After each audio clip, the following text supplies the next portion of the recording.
Meus irmãos, é uma alegria estar com vocês nessa noite tão especial de louvor, de adoração ao nosso Deus, o Dia do Senhor, e também em que nós celebramos mais um aniversário desta igreja, como igreja organizada. Que o Senhor continue a abençoá-los e a conduzi-los como tem sido até aqui, provendo cada uma das suas necessidades e dirigindo em cada decisão a ser tomada. E registro aqui minha gratidão ao Conselho, na pessoa do seu presidente, Reverendo Valmir, pela oportunidade, viu, Reverendo? Muito obrigado pela confiança e o privilégio que me é dado nessa noite de poder compartilhar da palavra do Senhor com a igreja. Eu quero convidá-lo a abrir sua Bíblia na carta de Paulo aos Romanos, capítulo 1, texto que servirá como base para a nossa reflexão. Romanos, capítulo 1,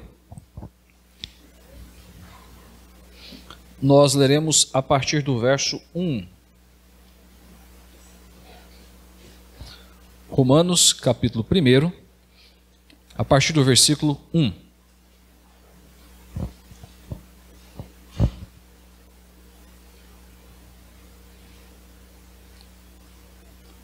A palavra do Senhor nos ensina: Paulo, servo de Jesus Cristo, chamado para ser apóstolo, separado para o Evangelho de Deus, o qual foi por Deus outrora prometido por intermédio dos seus profetas nas sagradas Escrituras, com respeito a seu filho, o qual, segundo a carne, veio da descendência de Davi. E foi designado Filho de Deus com poder, segundo o Espírito de santidade pela ressurreição dos mortos, a saber, Jesus Cristo, nosso Senhor, por intermédio de quem viemos a receber graça e apostolado por amor do seu nome, para obediência por fé entre todos os gentios, de cujo número sois também vós chamados para serdes de Jesus Cristo. A todos os amados de Deus que estáis em Roma, chamados para serdes santos, graça a vós outros e paz, da parte de Deus, nosso Pai, e do Senhor Jesus Cristo. Vamos orar mais uma vez? Senhor amado, nós imploramos que a Tua graça, o Teu favor repouse sobre nossa vida e que, conduzidos pelo Espírito Santo, sejamos instruídos na Tua palavra para a edificação do Teu povo e preparo para o serviço no Teu reino. Nós rogamos que assim o Senhor desvenda os nossos olhos para que nós contemplemos as maravilhas da Tua lei e que o Senhor dê ao nosso coração apenas temer o Teu nome. É o que nós rogamos em nome de Jesus. Amém. Meus queridos, nós vivemos dias confusos e talvez uma das coisas mais comuns entre nós seja nos depararmos com pessoas que vivem aquilo que nós denominamos como uma crise de identidade, que por diversas razões não sabem exatamente quem são, o que devem fazer, como devem se comportar, como devem lidar com as demandas do dia a dia.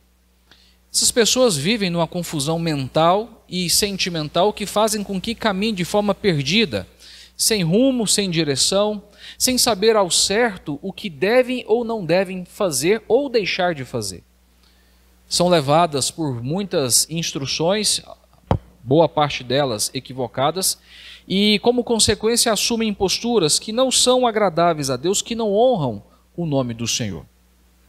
Mas essa crise de identidade, ela não permeia simplesmente a vida das pessoas. Nós vemos as instituições que estão diante de nós também, muitas vezes perdidas, sem saber o que de fato são ou o que de fato devem fazer. Vemos muitas vezes um caos estabelecido da nossa identidade simplesmente porque essas instituições deixaram de desenvolver aquilo que era de fato o seu propósito, aquilo para o qual foram criadas.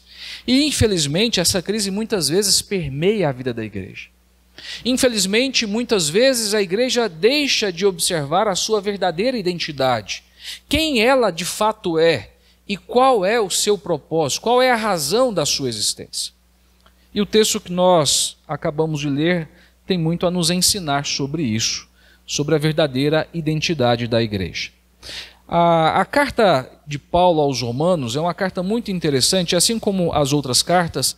Ela, na sua abertura, tem uma saudação, na qual Paulo faz uma breve apresentação pessoal, a sua apresentação no versículo 1, e ele também faz uma rápida saudação aos irmãos que estão ali em Roma. E como de costume, essas saudações, elas têm muito a nos dizer.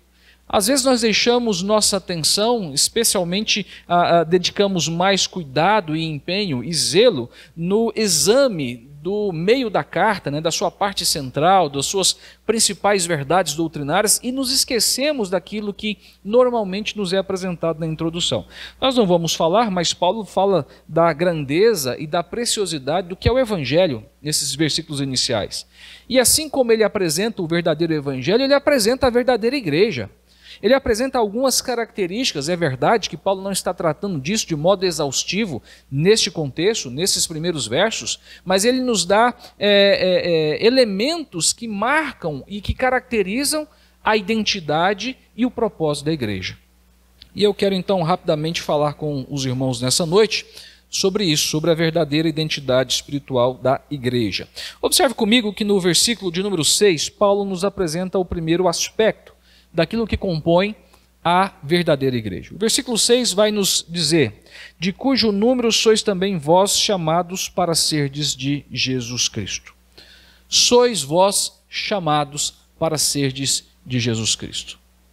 Paulo vai pontuar aqui nesse versículo, dentre outras coisas que ele ressalta até aqui, que a igreja, ela é a propriedade de Deus. Ele está enfatizando que a igreja pertence ao nosso Senhor e Salvador Jesus Cristo. Ela não é do pastor, ela não é do conselho, ela não é dos membros, ela não é propriedade de nenhum ser humano. A igreja, antes de qualquer coisa, é uma propriedade exclusiva do nosso Deus, que em Cristo Jesus graciosamente resolveu formá-la, que em Cristo Jesus resolveu desenvolvê-la, e que em Cristo Jesus a mantém e faz com que ela realmente dê testemunho da sua glória e o louve. Quando nós olhamos para os evangelhos, vamos perceber como que essa verdade é inerente ao ensino do Senhor Jesus. Certo momento, com os seus apóstolos, conforme Mateus capítulo 16 nos ensina, Jesus se vira para Pedro e vai dizer: também te digo que és tu, Pedro, e sobre essa pedra edificarei a minha igreja. Veja como a expressão, o pronome possessivo aqui, enfatiza que a igreja é de posse exclusiva do Senhor. Ele não está dizendo a nossa igreja, ele está dizendo a minha igreja. Isso tem a ver exatamente com a perspectiva que a Escritura enfatiza de Gênesis a Apocalipse, que o povo escolhido por Deus é seu, é de sua única e exclusiva propriedade. Quando nós olhamos para Atos, no capítulo 20, ali o evangelista Lucas vai registrar: atendei por vós, a exortação de Paulo aos presbíteros de Éfeso na sua despedida, enfatizando que eles não deveriam jamais ignorar de que essa verdade permeia a identidade da igreja, de que a igreja é propriedade peculiar de Jesus. Então, o apóstolo Paulo vai exortá-los dizendo: atendei por vós e por todo o rebanho sobre o qual o Espírito Santo vos constituiu bispos para pastoreardes a igreja de Deus, a qual ele comprou com o seu próprio sangue. Escrevendo aos Coríntios, Paulo vai dizer no capítulo 6, na sua primeira carta: porque fostes comprados por preço, agora, pois, glorificai a Deus no vosso corpo. E ele volta num versículo posterior enfatizar essa mesma verdade, dizendo: por preço fostes comprados. O que Paulo quer deixar muito evidente em todo o tempo, em todas as suas cartas, é exatamente essa característica da igreja. Ela pertence a Cristo. Ela pertence ao nosso Deus. Somos servos que pertencemos a Cristo como Senhor, que nos comprou por meio do seu sangue. Quando nós olhamos para o cântico que é entoado diante do trono do Senhor, conforme o livro de Apocalipse, capítulo 5, nós somos lembrados por João sobre essa verdade, que é dita no cântico: digno és de tomar o livro e de lhes abrir os selos, porque fostes morto e com teu sangue compraste para Deus os que procedem de toda tribo, língua, povo e nação. Meus irmãos, essa é uma verdade maravilhosa. Nós temos um dono. A igreja pertence a alguém. ao Rei dos Reis, ao Senhor dos Senhores, aquele que criou todas as coisas e que mantém tudo conforme o conselho da sua vontade. A igreja, ela não caminha numa direção perdida, ela não caminha numa crise em que ela não tenha condições de saber quem ela é, de quem ela procede. Muito pelo contrário, a palavra enfatiza que nós procedemos do Senhor Jesus, que nos comprou mediante o seu sangue. Escrevendo aos Coríntios em outro texto, Paulo vai dizer: não vos torneis causa de tropeço, nem para judeus, nem para gentios, nem tampouco para a igreja de Deus. Depois você pode fazer uma leitura das cartas de Paulo e ir marcando aí na sua Bíblia, ou anotando em um papel à parte, a quantidade de vezes que ele faz menção a esse termo, igreja de Deus, povo de Deus. É impressionante como ele rotineiramente se refere à igreja como propriedade do Senhor. Isso não é sem razão, isso tem uma explicação muito simples. Paulo sempre quer trazer à nossa mente a lembrança de que nós pertencemos a Deus. Somos o povo de Deus. Pedro, de igual forma, escrevendo a sua primeira carta, vai dizer no capítulo 2: vós, porém, sois raça eleita, nação santa, sacerdócio real, povo de propriedade exclusiva de Deus. Somos o povo de propriedade exclusiva de Deus. E isso significa que a igreja é o corpo de Cristo. Nós fomos comprados pelo sangue do Senhor derramado na cruz. E quais são as implicações que nós temos diante disso? Algumas nós precisamos lembrar aqui. A primeira delas é que, uma vez que a igreja pertence ao Senhor, cabe a mim e a você, como membro da igreja, nos sujeitarmos ao senhorio de Cristo. Nós precisamos nos submeter ao seu senhorio. Isso, na prática, de uma forma muito objetiva, significa que a igreja não deve ser desenvolvida, as suas ações não devem ser realizadas, os seus propósitos não podem ser estabelecidos conforme o nosso gosto, conforme o nosso prazer, conforme aquilo que nós achamos ser bom ou não. Essas coisas devem ser regidas em nossa vida conforme o senhorio de Cristo. Porque a razão da nossa existência é simplesmente esta: nos sujeitar, nos submeter àquele que é o Senhor da igreja. Na igreja não pode haver donos, não pode haver pessoas que se acham superiores uns aos outros, não pode haver pessoas que buscam o seu próprio interesse, porque este não é o propósito da igreja que pertence a Deus. O nosso propósito é viver em comunidade, para glorificar aquele que é Senhor sobre nós. E é assim que Paulo começa a sua carta aos Romanos, lembrando de fato quem é a igreja. A igreja é propriedade de Deus. Mas Paulo fala mais, ele continua no versículo 7 nos mostrando uma segunda característica da identidade da igreja. Ele vai dizer: a todos os amados de Deus, a todos os amados de Deus. Essa expressão nos remete àquilo que, de fato, é o fundamento do Evangelho. Aquilo que consiste na demonstração do que Deus fez por nós por meio do seu Filho. Isso significa que a igreja é objeto do amor de Deus. Essa é a segunda verdade que eu quero lembrar para você. Nós pertencemos a Deus porque fomos amados por Deus. E é assim que Paulo se reporta àqueles irmãos: a todos os amados de Deus que estáis em Roma. Ele lembra a igreja de Roma que ela foi alvo, que ela foi objeto do cuidado e do favor de Deus. Que graciosamente Deus demonstra esse amor de forma maravilhosa na pessoa e na obra do seu Filho Jesus Cristo. Quando Paulo chega no capítulo 8, nós vamos observar ele se aprofundando nessa perspectiva e de uma forma muito poética, muito bela. A partir do verso 30 e 31, ele enfatiza esse amor. Ele vai falar sobre isso em outros lugares. Ele vai ressaltar esse amor de Deus pela sua igreja em outras partes da própria carta. Mas aqui nós temos uma descrição épica daquilo que é o amor de Deus. Um amor que não pode ser afastado, um amor que não pode deixar de ser derramado sobre a nossa vida. Um amor, conforme Paulo vai ressaltar, que nada e ninguém pode nos impedir de desfrutá-lo. Porque Deus, em sua infinita soberania, resolveu livremente nos amar. Não há uma explicação lógica, não há uma argumentação plausível nas Escrituras que nos convença do porquê de Deus ter nos amado. A Bíblia simplesmente atém-se a nos revelar que Deus nos amou, apesar do que nós somos, apesar do que nós fazemos, apesar da nossa rebeldia e da nossa insistência em andar num caminho que não é agradável ao caminho de Deus. Quando fomos amados por Deus, nós éramos inimigos dele. Não havia nada em nós digno deste amor. Os nossos atos não eram merecedores deste amor. E depois de termos sido alcançados pela graça de Deus, o que nós contemplamos? Que essa realidade continua existindo. O que você é, o que você faz, o que eu sou, o que eu faço, continua não me tornando digno do amor de Deus. O que Paulo ressalta no capítulo 8 é que esse amor é incondicional.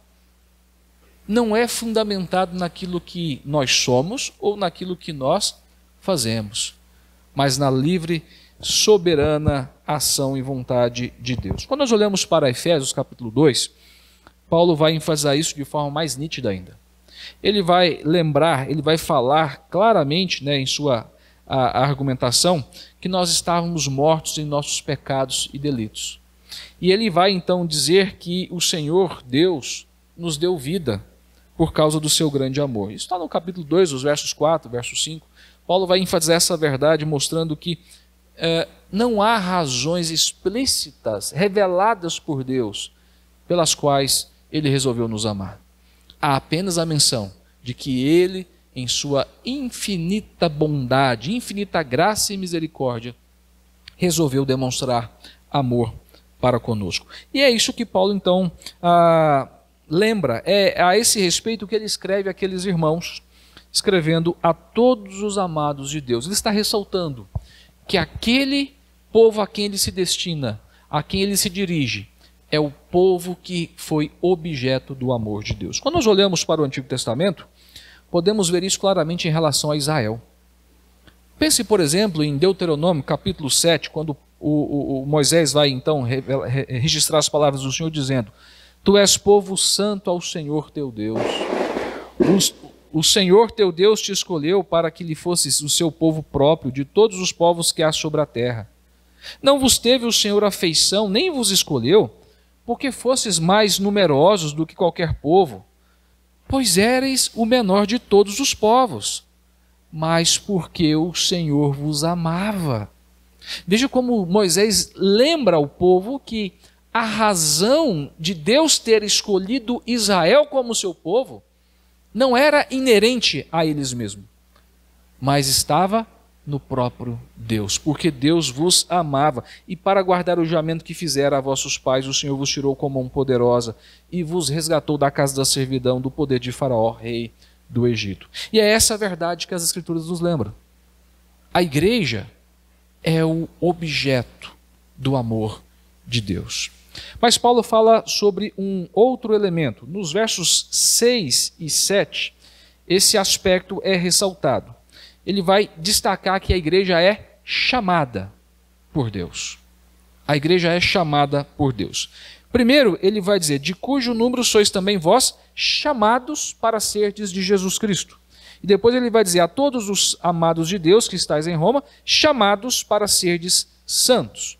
Ele vai descrever qual é o propósito desse chamado. Mas eu quero começar esse aspecto, esse elemento, destacando simplesmente esse termo, chamados.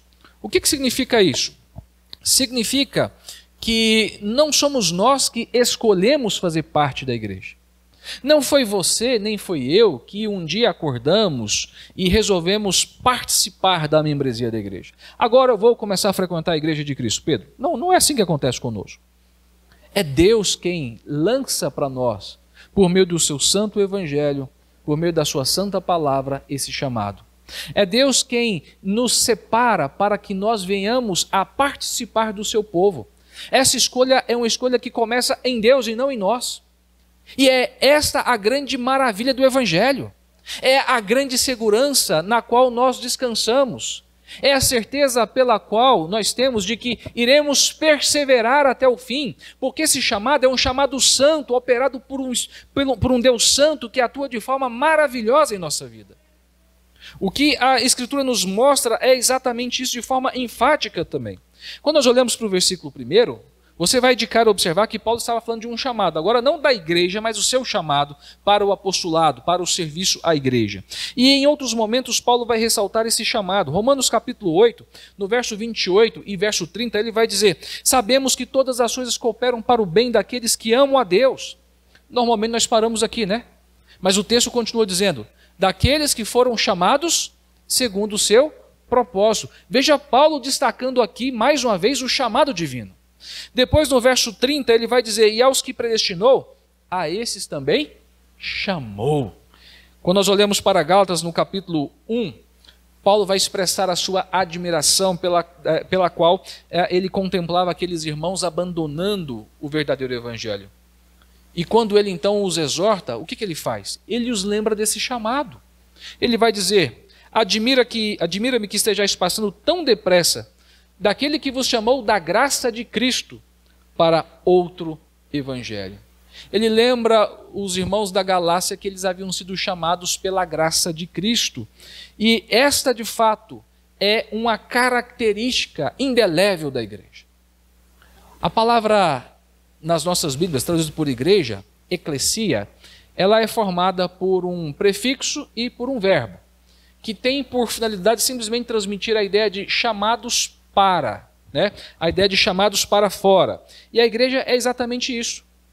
É a comunidade daqueles que foram chamados para fora do mundo, daqueles que foram chamados para fora do pecado, daqueles que foram chamados para fora da morte, daqueles que foram chamados para participar do corpo e da glória de Cristo. E Paulo ressalta isso no verso 6, dizendo que nós somos chamados para sermos de nosso Senhor e Salvador Jesus Cristo. A nossa confissão de fé, de uma maneira muito objetiva, trata desse tema, falando da existência de dois chamados. Ela vai fazer menção a um chamado externo e geral, que é um chamado feito quando o evangelho é pregado, e de um chamado específico, quando o evangelho atinge o coração dos eleitos e quando esses são alcançados e transformados pelo Espírito Santo mediante a palavra de Deus. Para a gente entender isso de forma muito prática, pense você numa pessoa. Vamos pensar no João. O João resolveu vir à igreja hoje. E o João veio também acompanhado do Pedro. João e Pedro são familiares, estão presentes no culto, participam de todo o período de adoração e louvor ao Senhor, ouvem o mesmo pregador, ouvem a mesma mensagem. E João sai daqui da maneira como entrou. Mas Pedro sai incomodado. A palavra foi como uma flecha atingindo o seu coração, causando um incômodo, causando uma perturbação profunda, levando Pedro a compreender a sua condição perante Deus de pecador, de alguém que carece do perdão e da misericórdia do Senhor. E Pedro, a partir daquele momento, começa a buscar a presença de Deus, começa realmente a entender quem é Deus. O que aconteceu? João e Pedro, ambos, receberam o chamado geral. A pregação do evangelho foi proferida e ambos a ouviram. Pedro recebe um chamado especial, que é a sua conversão, que é a sua transformação, que é a sua regeneração, operada pelo Espírito Santo. E o que Paulo está dizendo é que a igreja, ela é composta por aqueles que passaram por esse mesmo processo que Pedro sofreu, que é o chamado regenerador do Senhor. E esses que foram alcançados por essa graça, que foram impactados por esse chamado, são aqueles que fazem parte da igreja hoje e que farão parte da igreja em todas as épocas, em todos os momentos.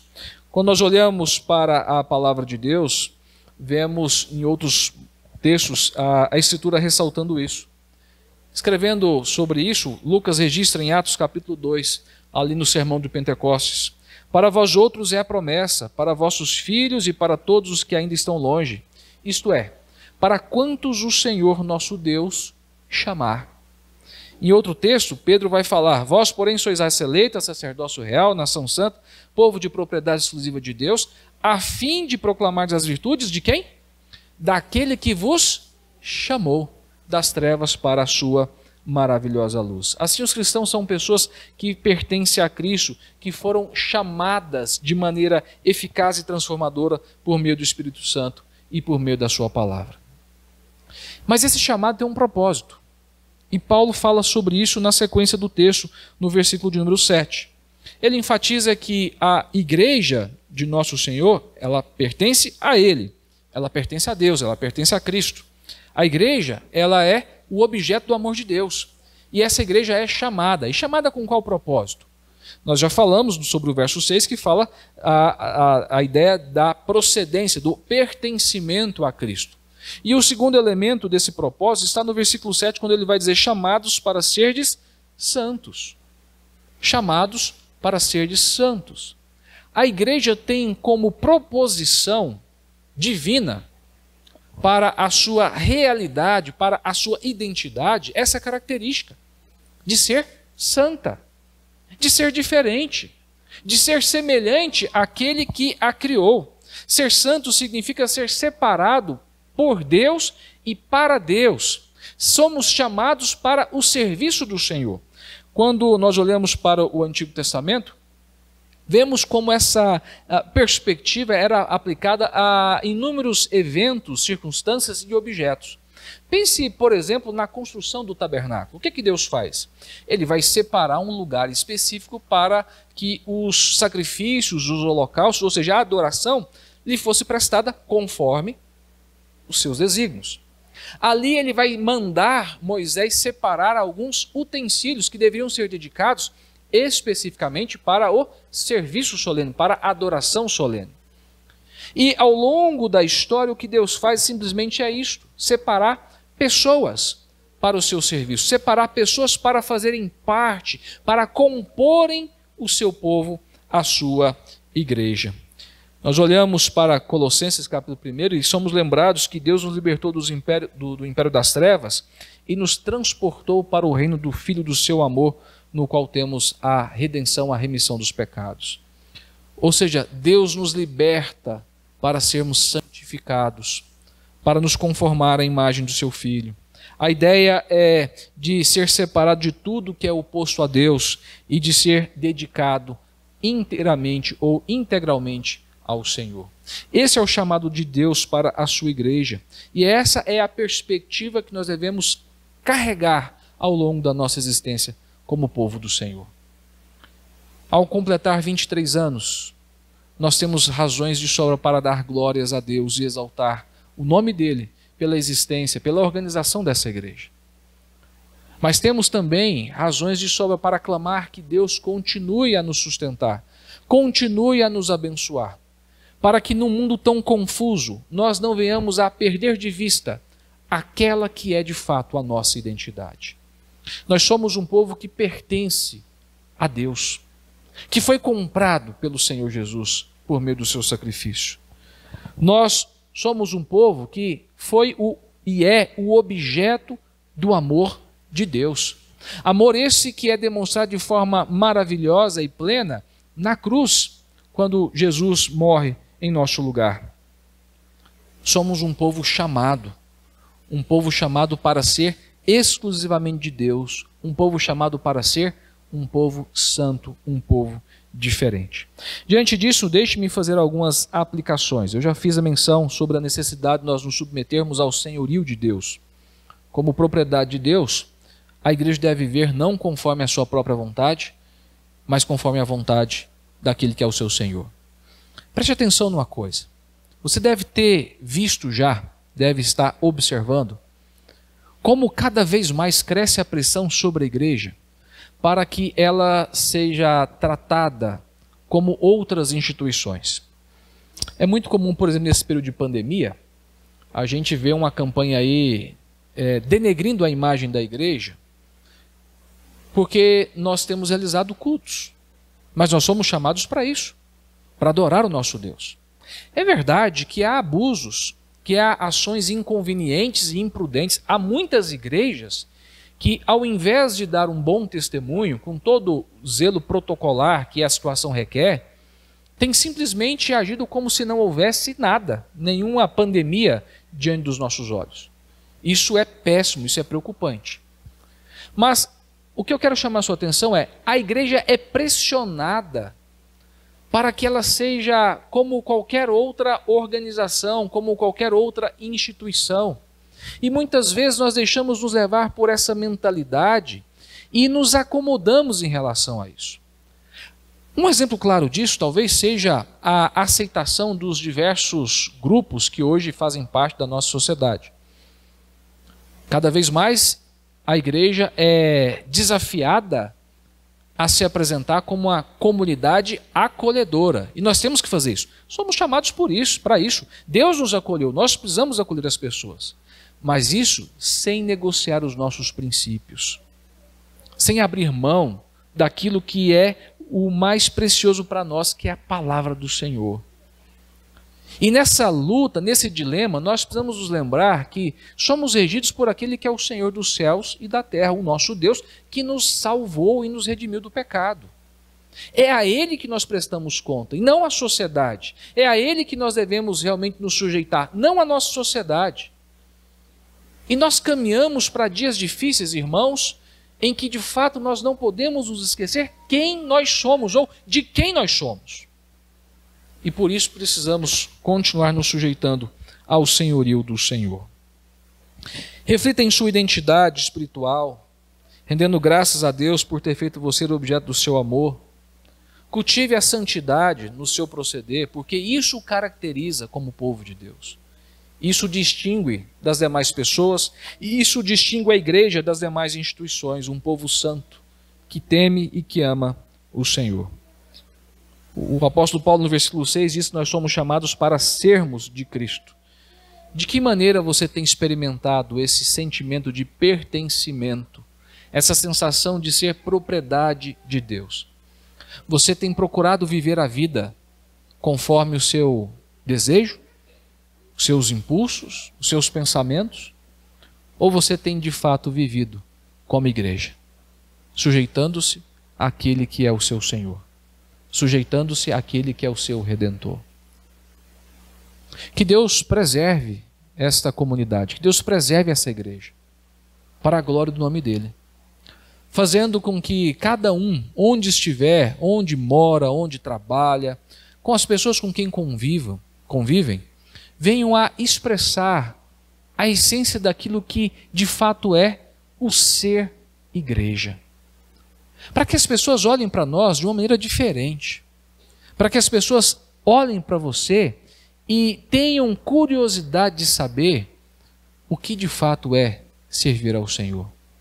Que Deus continue abençoando o reverendo Almir, o senhor, o conselho, a junta diaconal, as sociedades internas, os departamentos dessa igreja, cada membro que aqui congrega, as famílias dessa comunidade, abençoando aqueles que aqui adentrarem, para que possam conhecer mais de Cristo e que nós continuemos a servi-lo e a glorificá-lo em todo o tempo, vivendo como a igreja de Deus. A igreja que pertence ao Senhor Jesus. A igreja que é objeto do amor de Cristo. A igreja que é chamada para ser do Senhor, chamada para ser santa. Que Deus assim os abençoe, irmãos, e que a graça do Senhor continue a acompanhá-los hoje e sempre. Amém.